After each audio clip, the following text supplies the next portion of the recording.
Okay guys, welcome back again dito sa ating channel RDC Coins.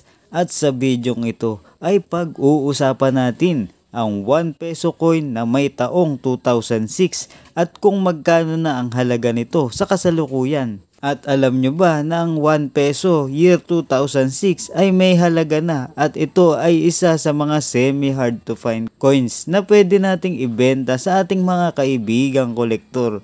Kaya bago po natin simulan yan mga kabarya, may i-share lamang po akong kaunting kaalaman about sa baryang ito at simulan na natin ngayon.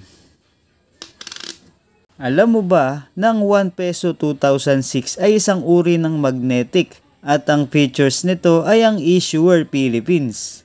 Ang issuing bank ay Central Bank of the Philippines o Bangko Sentral ng Pilipinas. Ang period ay Republic 1946 up to date.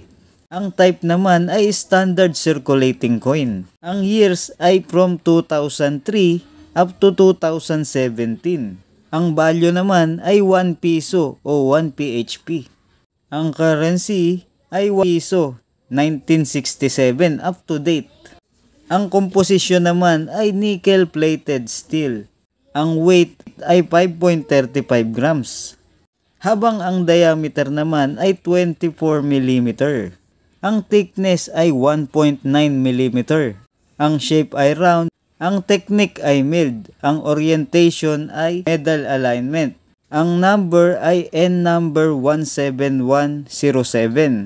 At ang references ay KM number 269A, SCON number 119A.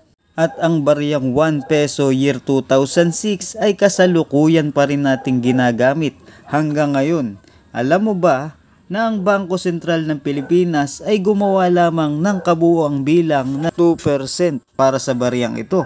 At ito ay may presyo na rin sa ating numista na nagkakahalaga ng 56 pesos para sa very fine condition o VF. Sa XF naman ay 56 pesos din na ang ibig sabihin ay extremely fine condition. At sa AU o almost uncirculated condition ay 240 pesos. Okay? Alam mo ba na ang baryang ito ay pwede mo na ring ibenta sa ating mga kaibigang kolektor na naghahanap ng mga ganitong klaseng barya at nagbubuo ng 1 peso BSP series. Siyempre na naghahanap sila nung magaganda pa ang kondisyon at medyo mataas na rin ang presyo nito kumpara dati. Okay? At siyempre hindi naman lahat ng coin collector ay bumibili nito. Yung iba naman ay naghahanap na lang.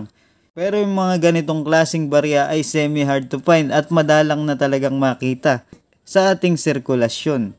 Okay? At hanggang dito na lamang po mga kabarya at sana po ay nabigyan ko kayo ng magandang impormasyon about sa baryang ito. At abangan nyo lamang po yung iba't ibang video natin na i-upload para naman malaman natin yung mga halaga o value ng mga old coins natin at yung mga nagamit pa natin na barya. Okay?